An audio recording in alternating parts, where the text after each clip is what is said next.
Sledeća stanica bilo je mesto koje smo želeli da vidimo od kako smo saznali za njih, a to su čuvene statue koje se nalaze pod vodom i koje ubeđen sam da ste barem jednom videli negde na internetu. I evo ih pred našim očima, na samo nekoliko metara ispod površine. Naravno, količina ljudi koja dolazi da ih poseti malo kvari ceo doživljaj, ali ipak ako se malo potrudite, možda malo sačekate da drugi odu, daje vam mogućnost da uživate, ako ne sami, onda sa minimalnim brojem ljudi oko njih.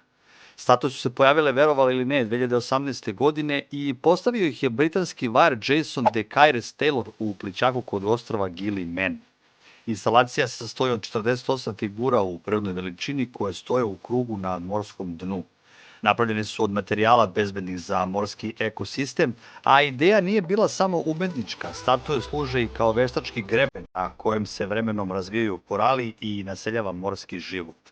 Danas predstavljaju jednu od najfotografisanijih snorkeling lokacija u celoj Indoneziji.